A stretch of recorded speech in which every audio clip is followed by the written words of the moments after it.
Hola chicos, ¿cómo están? Espero que se encuentren bien.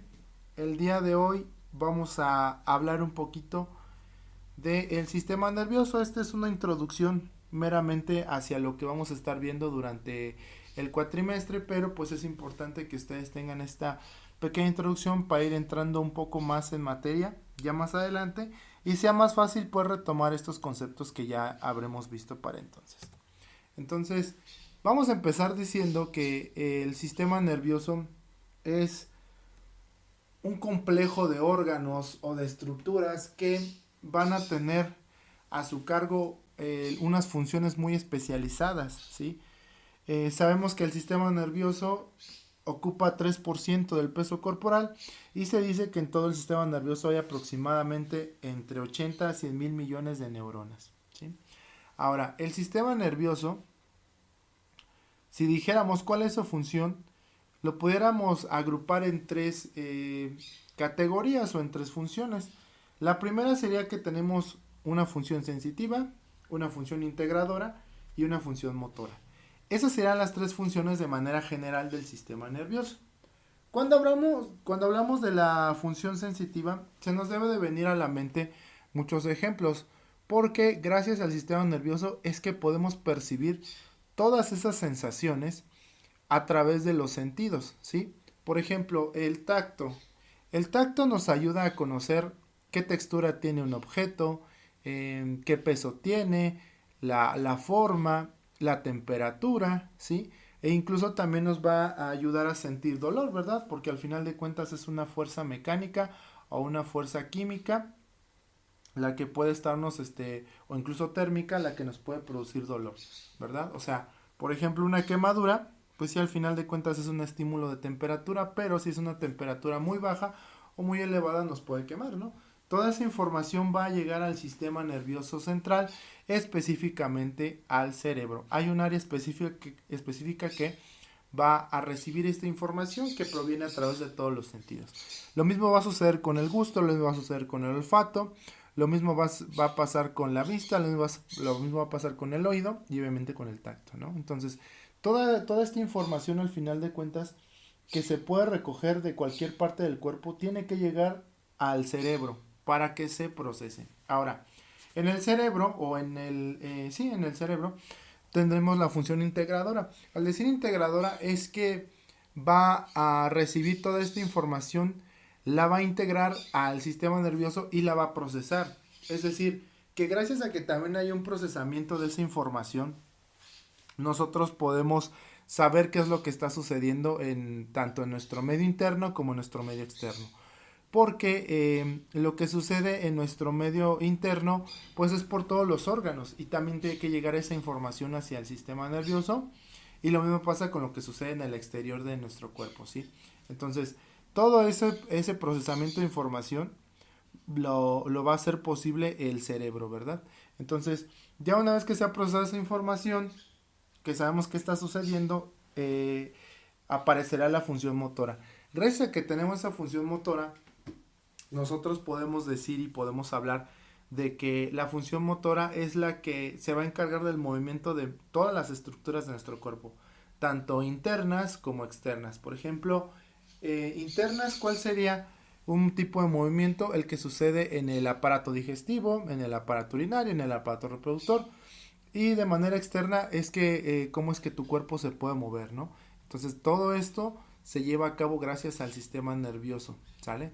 Y hablando en general, o sea, estamos hablando del sistema nervioso, ¿sí? Aún no hemos hablado de las divisiones. Ahora, en cuanto a las divisiones, podemos decir que tenemos dos grandes divisiones. Sistema nervioso central y sistema nervioso periférico. Cuando hablamos del sistema nervioso central, vamos a referirnos a dos estructuras específicamente, al encéfalo y a la médula espinal, ¿sí? Entonces, el encéfalo normalmente se utiliza ese término para referirnos a qué? Al cerebro, ¿sí? Pero resulta que el encéfalo va a estar constituido por 5 partes. ¿Cuáles son esas 5 partes? Bueno, de abajo hacia arriba, es decir, de abajo hacia arriba, vamos a tener una primera parte que nosotros vamos a conocer como bulbo raquídeo, ¿sí? Ese bulbo raquídeo estará unido con la médula espinal, ¿sale? También ese bulbo raquídeo se conoce como médula oblongada. Posteriormente, arriba del bulbo raquídeo, tenemos algo que conocemos como puente o protuberancia, ¿sí? Y por último, tendremos el mesencéfalo.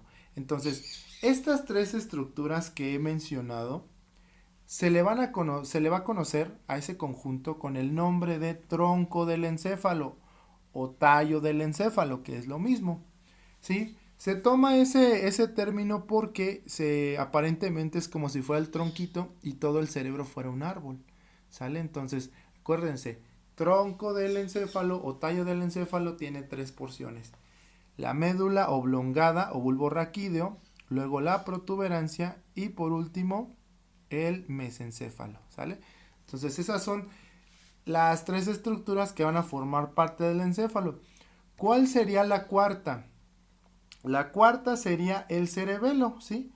El cerebelo, que también es llamado cerebro pequeño o árbol de la vida por esta imagen tan característica que tiene, ¿sí? Aquí lo dividieron, cortaron una mitad y lo que estamos viendo es la parte interna, ¿sí? Vean qué aspecto tiene. Entonces, se le llama cerebro pequeño porque aparentemente tiene una configuración muy parecida a la del cerebro, ¿sale? Entonces, acuérdense, cerebelo, árbol de la vida, y también es parte del encéfalo. Y por último, la quinta estructura que formaría parte del encéfalo sería el cerebro, ¿sí? Entonces, vamos a recapitular.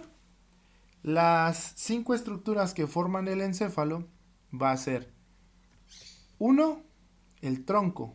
Y el tronco del encéfalo tiene 3 partes: bulbo raquídeo, protuberancia, mesencéfalo. Y le vamos a sumar el cerebelo y el cerebro, ¿sale?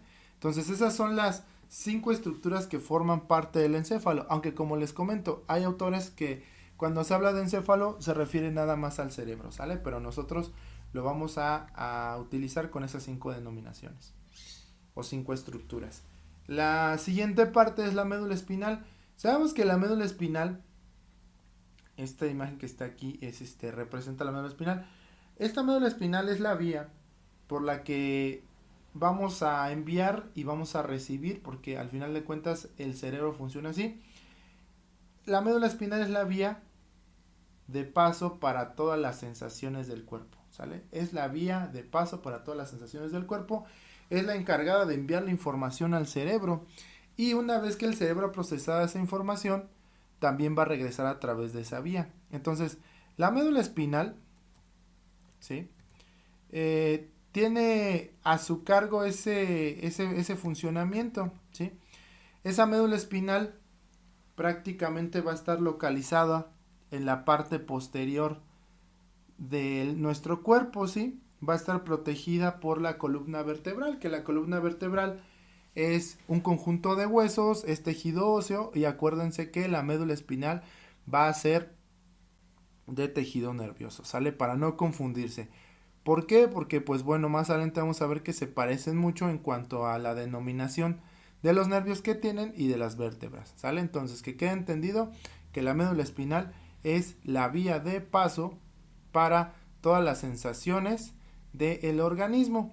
Y hablando de sensaciones, también es la encargada de enviar una respuesta motora hacia los diferentes músculos, específicamente refiriéndome a tanto los que son los órganos como los que tenemos en las extremidades, ¿sale? Entonces la médula espinal, vamos a ponerlo así, en un principio, cuando tú te golpeas, cuando tú te quemas, que sientes eso a través del tacto, todo esto viaja a través de la médula, llega al cerebro, el cerebro interpreta eso, da una respuesta, y la respuesta generalmente es de tipo motora y se va a dirigir al sitio donde está sucediendo el problema. Por ejemplo, si tú te quemaras, se percibe esa sensación.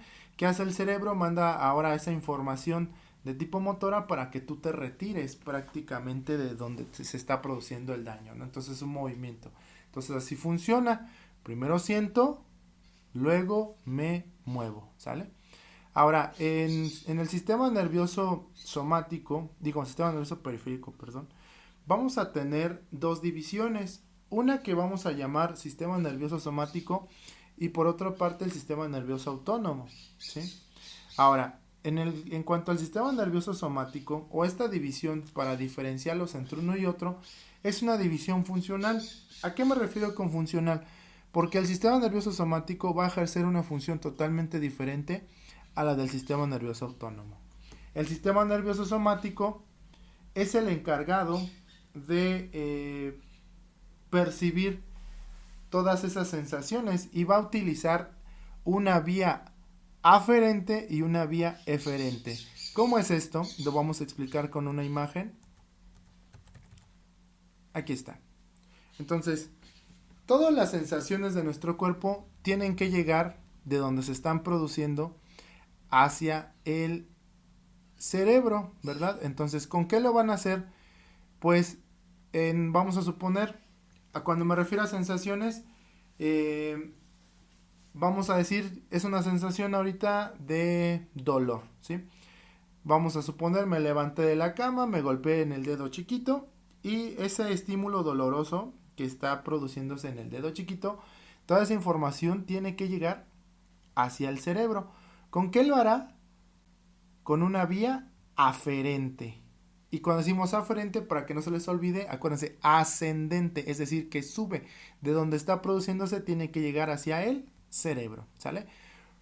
Ahora, la vía que sigue es cuando ya el cerebro ha procesado la información, ahí se integra por un lado la vía aferente con la vía eferente, entonces ahora va a bajar esa información a través de una vía eferente, acuérdense, eferente de descendente, y va a llegar al músculo de esa zona para que se mueva o se retira o se quite del estímulo que está siendo doloroso, ¿sale? Entonces, otra vez, se produce cualquier estímulo, por ejemplo en la piel, y esa vía sensitiva es una vía aferente porque sube, ¿sí? Sube hacia el cerebro interpreta esa información, ahora va a bajar esa información ahora de manera motora y va a llegar al músculo para que se quite, se retire de la situación que se está pasando, ¿sale? Y así sucede con todas las demás sensaciones, sobre todo con las que son percibidas a través del tacto, ¿no? Se va a utilizar una vía aferente o ascendente o sensitiva y una vía eferente o descendente o motora, ¿sale? ¿Y por dónde van a pasar estas dos vías? Pues por obviamente lo que habíamos dicho, la médula espinal, ¿sale? Entonces, así es como funciona el sistema nervioso somático. Aquí tenemos, por ejemplo, un reflejo. Igual pasa lo mismo, aquí se pincha el dedo, sube, llega al cerebro, se interpreta y la hora para bajar utilizará igual la vía que habíamos dicho, ¿no? Entonces, una vía aferente, que es sensitiva, que está aquí en azul, y una vía eferente, que es motora, ¿sí? Que va a llegar para que nosotros podamos retirar esa parte de nuestro cuerpo. Entonces, este sistema nervioso somático es el encargado de los movimientos voluntarios, ¿sí?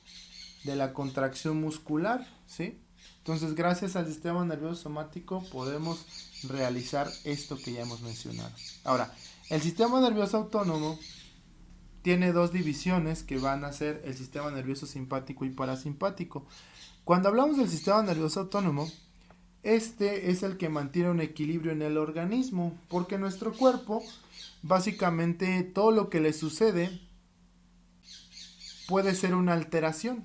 Un ejemplo, nosotros podemos tener un disgusto, nos podemos asustar, podemos tener una situación de gravedad y nuestro cuerpo se pone en alerta, ¿no? Entonces tus pupilas se dilatan, empiezas a respirar más rápido, tu corazón se acelera, empiezas a sudar, empiezas a temblar, ¿no?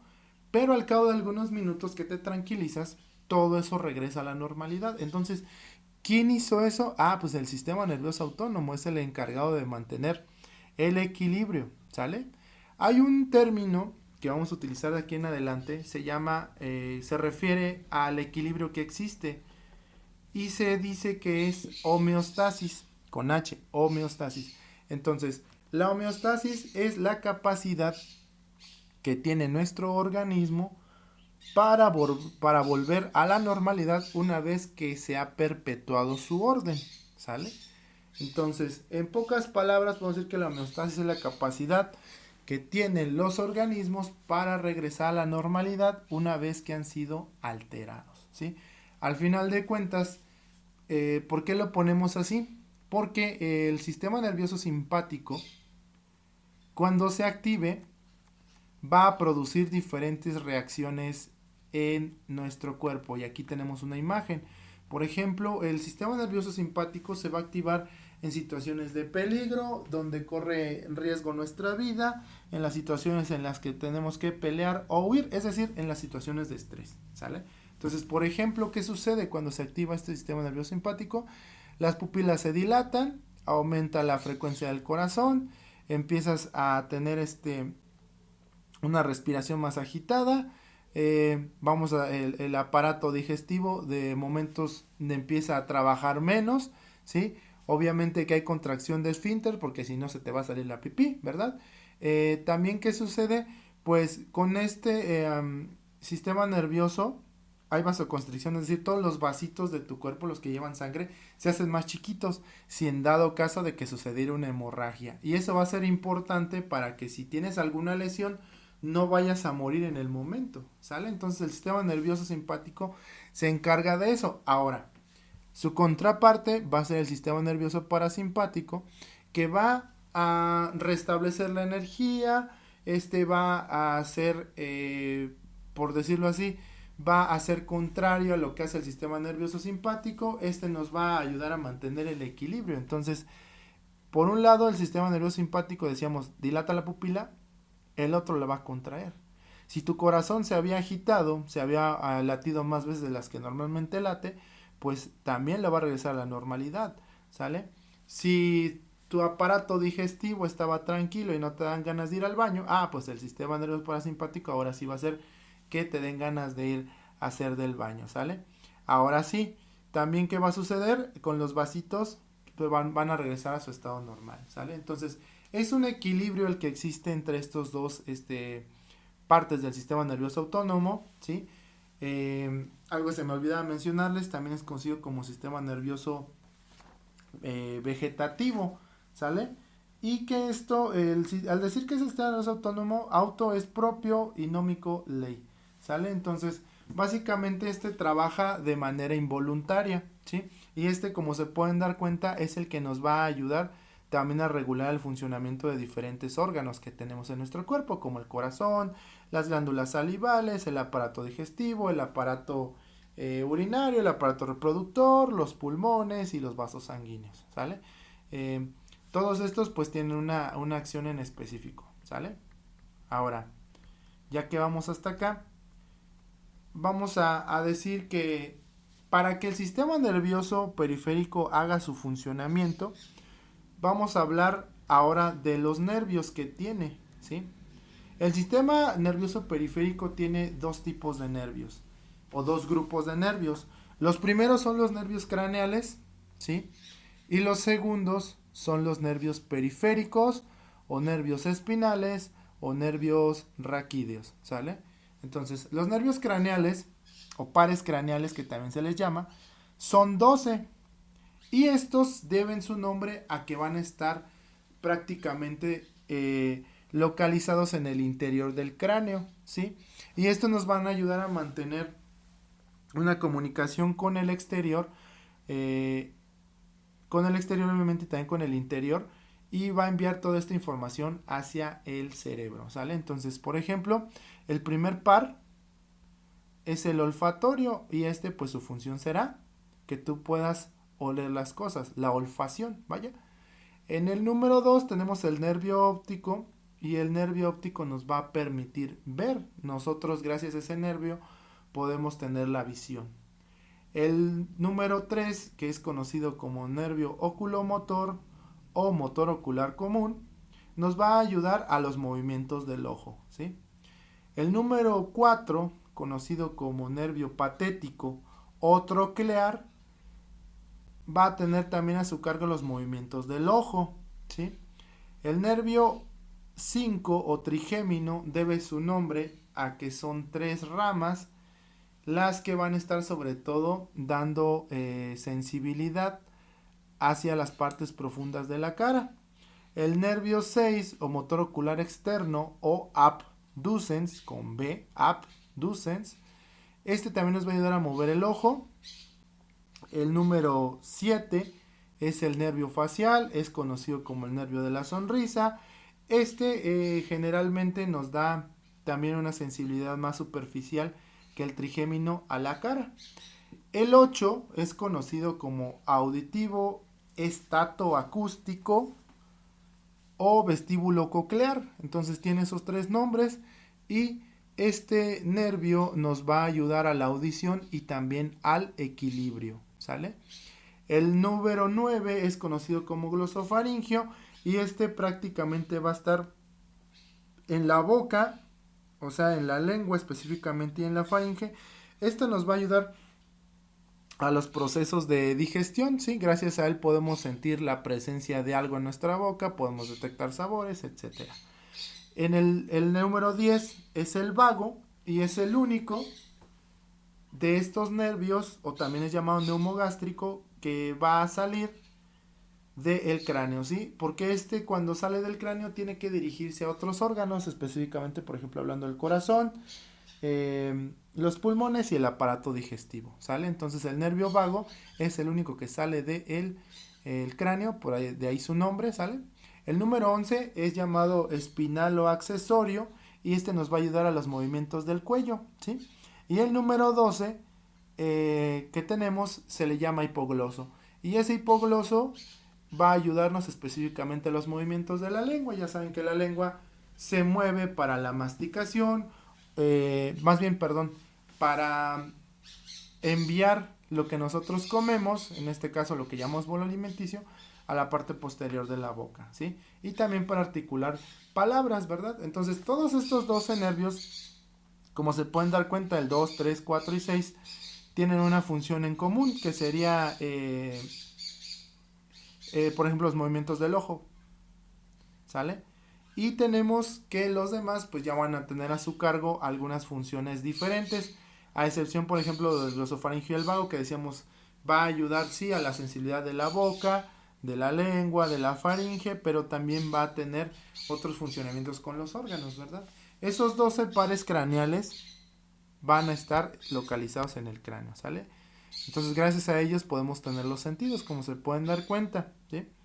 O la mayoría, ¿verdad? Porque aquí hablamos del olfato, también hablamos del gusto, hablamos del oído, ¿sí? Y lo que nos faltaría ahora sería los nervios periféricos. Los nervios periféricos, nervios craneales o nervios raquídeos, son los que van a salir de la médula espinal, ¿sí? Y gracias a ellos podemos tener la sensibilidad de nuestro cuerpo y también el movimiento de nuestro cuerpo, ¿sí? Gracias a estos nervios que se van a agrupar en plexos, podemos tener el funcionamiento que ya hemos mencionado. Se van a identificar con la letra de acuerdo al segmento en el que están. Es decir, hay nervios cervicales que prácticamente van a estar en el cuello y que van a ser 8. Hay nervios torácicos que van a estar en todo el tórax y van a ser 12. Hay nervios lumbares que van a estar ya en la parte baja de la espalda y van a ser 5. Hay nervios sacros que van a estar en el hueso de la pelvis y son 5. Y por último tenemos un nervio coxígeo. Entonces, si lo sumamos todos son 31 pares, ¿sale? Así como tienes derechos, también tendrás izquierdos. Entonces, de ahí que sean pares. Y como les decía, estos nervios periféricos se van a agrupar en plexos, que más adelante vamos a platicar qué es un plexo. Pero ahorita les adelanto que gracias a los nervios periféricos o raquídeos espinales tenemos la sensibilidad y el movimiento. Entonces, todo esto que vemos aquí, que está designado con las letras también de los nervios a los que pertenecen, es porque todo nuestro cuerpo va a estar dividido de esta manera, que esas raíces que habíamos visto, por ejemplo, si hay uno que es C4, pues bueno, está dando la sensibilidad a esta parte del cuello y la parte de la espalda, ¿no? Si hay los torácicos, ¿verdad? Aquí están todos distribuidos y así sucesivamente con todos. Entonces, a estos nervios periféricos o raquídeos que dan la sensibilidad a una parte de nuestro cuerpo, se les conoce como dermatomas, ¿sale? Y por otro lado, esos mismos nervios que van a dar el movimiento a los diferentes músculos de nuestro cuerpo, se les va a conocer como miotoma, ¿sale? Entonces, la sensibilidad, acuérdense, dermatoma es cuando llega a ese nervio da la sensibilidad a una área específica de nuestro cuerpo. Y el miotoma es cuando ese nervio le da movimiento a algún músculo de nuestro cuerpo, ¿sale? Entonces, así es como trabaja el sistema nervioso periférico. ¿A través de qué? De nervios. ¿Cuáles son esos nervios? Los dos grupos, los craneales y los periféricos, raquídeos o espinales. Acuérdense que esos salen de la médula espinal. Ahora, pasando un poquito más hacia el sistema de protección, vaya, que tiene el sistema nervioso, va a estar constituido por diferentes estructuras. Entonces, les adelanto que hay unas estructuras que se llaman meninges. Estas meninges, junto con los huesos, junto con la piel, van a representar un medio de protección para el cuerpo. Específicamente, ¿para qué? Para el sistema nervioso.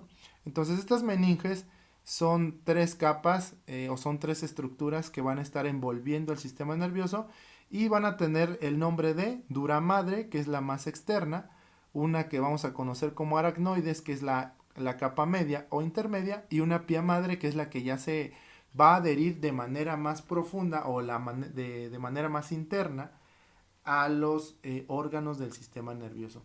Y todas estas meninges van a estar desde el cráneo hasta la columna vertebral, ¿sí? Entonces, gracias a estas meninges podemos decir que es un sistema de protección tanto físico como químico, porque pues las meninges al final de cuentas, al hablar de una protección física es que es como un colchoncito.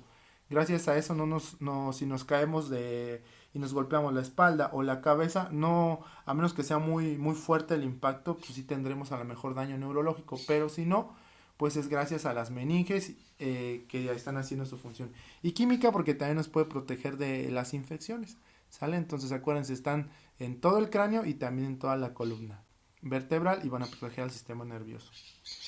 Por otro lado tenemos el líquido cefalorraquídeo, que también es llamado agua de roca, por su aspecto que tiene, parece agua como si fuera sacado de un nacimiento, por ejemplo el agua de los manantiales, es así de clara, más o menos tiene ese aspecto, y es el medio en el cual el sistema nervioso va a flotar. Y además de que le sirve de función también física y química, también lo nutre, pero este también va a ser un tema más adelante. Ahorita sí les adelanto que también es parte de la protección del sistema nervioso y decíamos que también flota. Gracias al líquido cefalorraquídeo se reduce el peso del sistema nervioso, ¿sale? Entonces eso también tiene una circulación de donde se produce, está circulando desde la cabeza, luego hasta la columna al final y luego otra vez vuelve a subir, ¿sí? Todos estos tienen un ciclo repetitivo en 24 horas. Otra de las barreras que tiene el sistema nervioso es la barrera hematoencefálica, que también nos va a servir de protección, sobre todo para tanto microorganismos, es decir, virus, bacterias, hongos, que nos quieran infectar nuestro sistema nervioso, tienen la barrera hematoencefálica, ¿sí? Que ahí va a evitar que pasen todos estos microorganismos y que nos vayan a ocasionar algún daño. Esta barrera hematoencefálica prácticamente está hecha de células endoteliales, ¿sí? Esas células endoteliales también se encuentran en los vasos sanguíneos. Y obviamente que esa barrera hematoencefálica tiene ahí también o está relacionada con nuestro sistema de defensa, nuestro sistema inmunológico. Entonces cualquier estructura que quiera pasar se tiene que enfrentar a ese sistema de defensa. Entonces no es muy fácil. También la barrera hematoencefálica evita que algunas sustancias puedan llegar al cerebro y nos intoxiquen, ¿sí? Por ejemplo, hay algunas drogas, hay algunos medicamentos o algunos insecticidas o pesticidas que puedan llegar al sistema nervioso y ocasionar daño. Entonces, en el caso de nosotros, nuestro sistema nervioso, específicamente la barrera hematoencefálica, nos va a ayudar a protegernos de que no lleguen todas esas sustancias directamente al sistema nervioso. Si todas esas llegaran así tal cual, pues obviamente que el daño que se produciría, por eso sería muy grave, ¿sale? Y otra de las estructuras, y con esta concluimos, va a ser, en este caso, los huesos, ¿sí? El sistema nervioso también va a estar protegido por los huesos, tanto los huesos que son del cráneo, los de la cara y los de la columna vertebral, ¿sí? Más adelante veremos cuáles son estos huesos y por qué son importantes. Ahorita solamente les adelanto que también es un medio de protección, sobre todo física, ¿sí? Porque va a proteger la columna, en el interior de la columna vertebral va a estar la médula, ¿sí? Y en el cráneo y parte de la cara, pues va a estar el cerebro, el tronco del encéfalo y todas esas estructuras que hemos mencionado, ¿sale? Entonces, eso sería lo más relevante de este tema. Ahorita como introducción del sistema nervioso, más adelante vamos a hablar un poco más de esto ya de una manera más fluida, dado que ustedes ya tendrán unas bases en cuanto a la organización que se tiene, ¿sale? Espero que haya quedado entendido, chicos, que no me haya extendido mucho porque pues es un tema complejo, pero pues cualquier cosa me pueden decir. Vamos a estar a sus órdenes, que tengan un bonito día, nos vemos.